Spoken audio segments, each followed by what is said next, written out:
everyone, I'm Stephanie with Mid-Michigan Moms, and I am here with Dr. Young of Hurley Medical Center, and today we're going to talk about labor and delivery. So first, we're going to let Dr. Young introduce himself and tell you a little bit more about his role at Hurley Medical Center. Good morning. I'm excited to be a part of this event. My name is Dr. Omari J. Young. I'm an obstetrician and gynecologist at Hurley Medical Center. I've been here since 2017. I'm actually a part of our teaching faculty. I'm the program director for our OBGYN residency training program. We're affiliated with Michigan State College of Human Medicine. So I work closely with resident physicians who are in training, our medical students, and I am clinically involved with patient care for our mothers in the city of Flint and our surrounding communities that we serve. Awesome. So I know through your years of Baby Sprinkle, I always find what you have to say very interesting, and you seem very knowledgeable about obstetrics and gynecology. So I was really excited when they were like, "Oh, we get to talk with Dr. Young for Baby Sprinkle."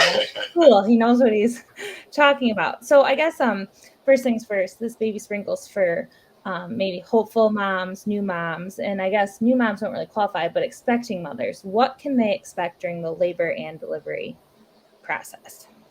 I think that's a great question, and I think a lot of times the best solution and the best outcomes are when things are planned. And obviously, unfortunately, more times than not, pregnancies are unplanned. But I think once you're in that process of you're pregnant, establish prenatal care, not only to get appropriate clinical care, but then also to talk about expectations. So when you're having 9 months to think about this pregnancy, you should be thinking about what that experience is going to be like for you. And I think having that conversation with your OBGYN, your family physician, your midwife, to say these are the expectations that I want during my delivery. And obviously, wherever facility you deliver at, whether it's at Hurley Medical Center or another facility, meet at the middle ground, because ultimately our goal is to have a quality and enjoyable experience during this important time of your life with you and your family, but also a healthy mom and healthy baby.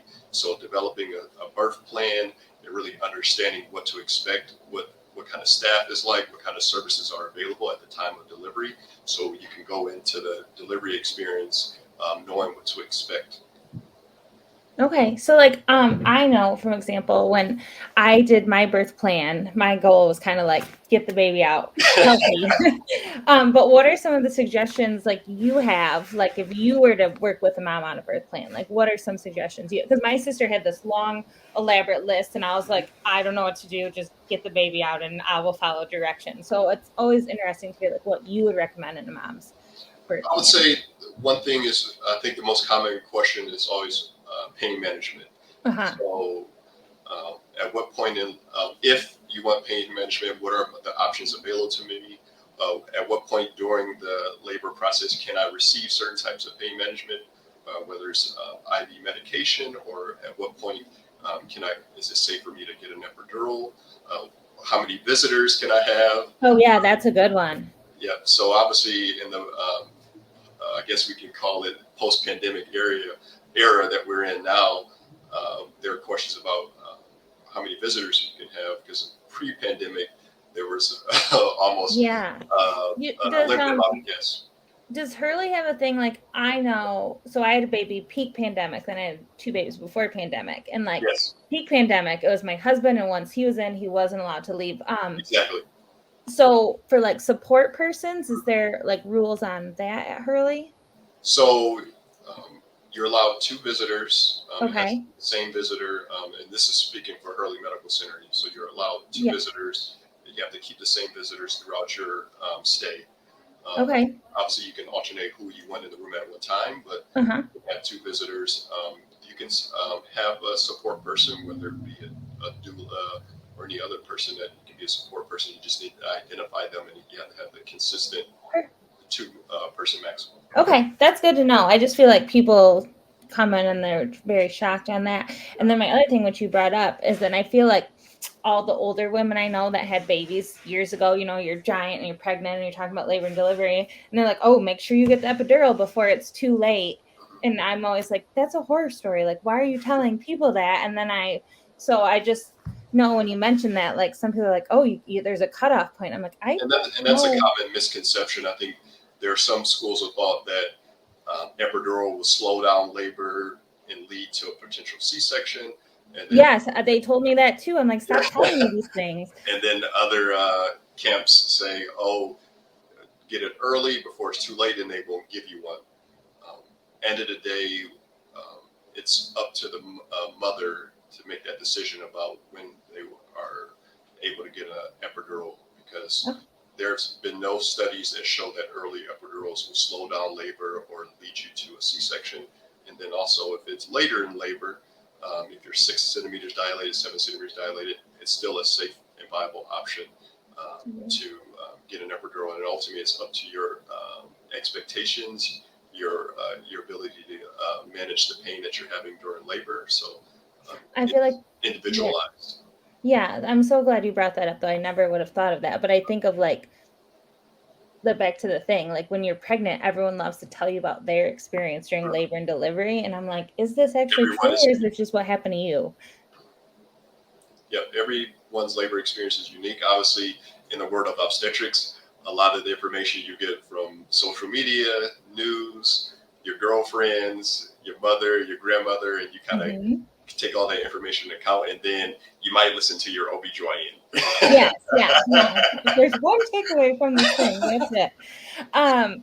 So when it comes to that, I know like a lot of women too will ask, like, oh, are you a high risk pregnancy? Or like, are you a geriatric pregnancy? Because there's all these terms. And like, Yes, can you tell how, if you're a new mom, like how you would work with them to determine a high risk pregnancy? and that's a perfect segue into also kind of helping out what to expect during delivery, because Yes. at any point during your pregnancy, if you're deemed a high risk pregnancy, that can change how your pregnancy is managed, and also it Hmm. changes the timing of delivery and potentially the route of delivery. Okay. So, and generally speaking, what we consider a high risk pregnancy is any complication related to the pregnancy that increases a mother's risk of a stillbirth, Hmm. or increased risk of either maternal complications or fetal complications at the time of delivery. And we kind of break it into three categories: Okay. kind of maternal reasons why it's a high risk pregnancy, pregnancy related or fetal complications, or placental complications that can make a pregnancy high risk, meaning that there's an increased risk of stillbirth. So Okay. common maternal causes are one you mentioned before, so a geriatric or advanced maternal age. So that's a pregnancy at 35 years of age or higher. Um, Okay. Obesity, high blood pressure, uh, diabetes, Is what's the diabetes that's the pregnancy one? I'm drawing a total blank here. gestational diabetes. So is that considered high risk if you have gestational diabetes? Yep. So Okay. pre-existing type 1 or type 2 diabetes, and also diabetes that's developed in pregnancy, which is gestational diabetes, those Okay. all are considered high risk. Okay. And then like you mentioned, if there's something baby issue wise, it's considered high risk too, like something they determine beforehand. Yes. And then, Okay. yep, go ahead. No, I was just, you can, I was gonna say like on that, I know from other people here, I sound like one of those people that are like, I know from other people, that's where like the doctors may say like we need to monitor baby closely at the end, or like what happens in those?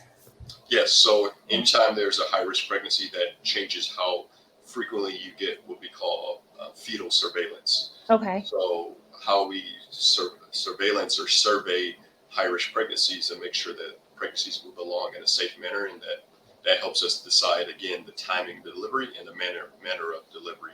So usually, once you're diagnosed as a high risk pregnancy, first thing you'll probably get a referral to a high risk pregnancy specialist, Okay. which is a maternal fetal medicine physician. Okay. We have a team of maternal fetal medicine physicians at Hurley Medical Center, so you most likely get a consultation with them because they specialize in managing and consulting for high risk pregnancies. And throughout the remainder of the pregnancy, you'll get regular ultrasounds to check the growth of the baby, check the Mhm. fluid around the baby, and there are other findings on ultrasound that show that the well being is still in a good place. And then also, you'll get put on an external monitor to show the fetal heart rate, which is called a non stress test, or Yep. NST. So that'll be a part of your regular follow-up in addition to your regular prenatal care visits. And then based on those fetal surveillance findings, then we'll make a determination about the safe timing of delivery.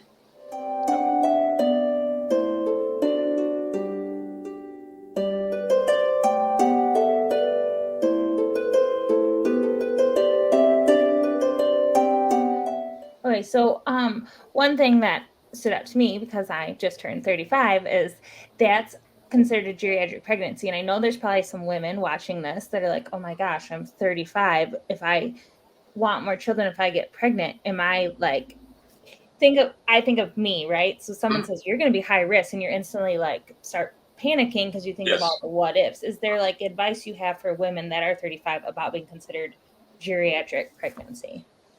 I would say, and again, I say that all pregnancies should be planned, coordinated to make sure that any pre-existing health conditions are appropriately managed. So if you have existing high blood pressure, Hmm. make sure that's managed. If you have existing diabetes, existing thyroid disease, um, obesity, to control those factors, especially someone that's higher risk because they're at higher risk for, again, developing um, preeclampsia and pregnancy, higher Hmm. risk for preterm delivery, higher risk for stillbirth.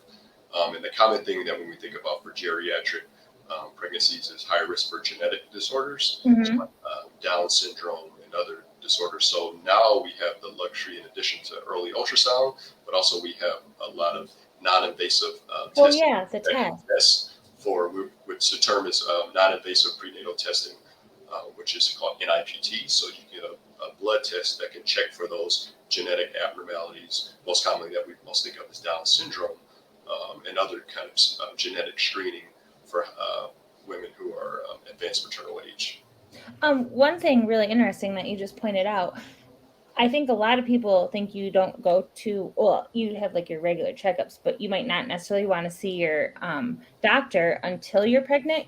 You're a good point you made is if you see them beforehand, if you're planning to get pregnant, you can already kind of start working on a healthy pregnancy. Yes, the fancy term we use is preconception counseling. So Okay. at the moment that you're thinking about getting pregnant, have that meeting and have that discussion about the timing of pregnancy, things that you need to manage or get under control. Maybe if you're a smoker, obviously in the world we live in now, marijuana use is more common. So discontinue tobacco smoking, discontinue alcohol use, discontinue marijuana use, start Hmm. a prenatal vitamin, and manage those other pre-existing health conditions that you might have prior to Yeah. getting pregnant. So, because the kind of term I use, more times than not, a healthy mom will lead to a healthy pregnancy and then a healthy delivery. See, this is why I like doing all these interviews. And even when Courtney and Lindsay talk to us, I'm like, I never would have thought of that. I never would have thought of that. And I have 3 kids, and I'm still Yeah. like, never would have thought of that on the whole And then thing. also, too, the other point is, especially if it's not your first pregnancy, and if you had any kind of complication in your previous pregnancy, that also puts you already at a high risk for your future pregnancy. So, Oh, that's good to so know if you too. had a history of preeclampsia or a history of diabetes in your prior pregnancy, if you had to have a preterm delivery for any indication in your prior delivery, if you had a C-section in your prior pregnancy, those are all complications in your prior pregnancy that put you at high risk. So for any future pregnancies, you need to be planning ahead. Oh, yeah, no, it's like random, like things like that you never think of. That's why you're here. No. So, one thing though that I always talk about is we have had several mothers on our Mom's Blog team that have had high risk pregnancies or children that have had heart issues or stuff like that. Can you kind of explain how you, as the caretaker of the mom, works with once the baby is born, like the mom and the baby? Because that's one thing, like I know with Hurley is really nice, is you have Hurley Children's Hospital with a Yeah. NICU on site and all the staff versus having separation of parent and baby. So we have a multidisciplinary team. So we have actually have regular scheduled high risk pregnancy meetings that are involved with our OBGYN team, our high risk pregnancy doctors, which are maternal fetal medicine doctors, our NICU or neonatology team. We actually have pediatric cardiology and also pediatric surgery. Okay. So if there are any reasons that we think that there are going to be any complications at the time of delivery, we want to plan ahead. So we have You all of, guys are all yep, together on the same yep, team, know we're what's all, coming. and we're all on the same page. So if there are any birth defects that are noted on ultrasound, so if there are any defects related to the heart, lungs, the bowel, we have cardiology to weigh in, we have our pediatric surgeons to weigh in, and we coordinate and say, this is the appropriate time of delivery, this is what we should have available at the time of delivery, this is what the mom should expect after delivery, whether it's safe for the mom to deliver at Hurley, or do we need to send to a larger tertiary care hospital, or Mm-hmm. it's safe to deliver at Hurley, but then eventually the baby will have to get transferred to another hospital to get further care or surgery. So all that planning is happening ahead of delivery. So, and again, obviously the patient and their family are going to be involved in those discussions. So again, so they know what to expect at time of delivery. Yeah, that's so nice because I feel like one of your fears, I mean, obviously anyone's fear when you're giving birth is like, what if something's wrong and then like wrong with me and you can't help her the baby or if there's an issue. And it's just, oh, I mean, always in the back of your head of like, can we handle this whole thing? So I think that's really awesome that And like, even if your pregnancy has been a breeze, no morning sickness, all the ultrasounds have been great, but for whatever reason, at the time of delivery, if your little one is not looking well, we have neonatology and NICU team readily available to react and to respond and to provide appropriate interventions. perfect, perfect. No, I think that's like such a reassurance Yeah. just because you go in worrying about, like you said, like emergency C-sections, all this other stuff, just to know that like there's people for every Yes. person, including mom. Because a lot of times I think mom's going to delivery thinking just about the baby, not necessarily themselves on issues that can Yes. go wrong with them too. So, I think that covers all of our topics here. So I really appreciate you and all the information you've given us so far and the help and all you do to make Hurley an awesome place. So Thank you. I appreciate it. thank you for joining us.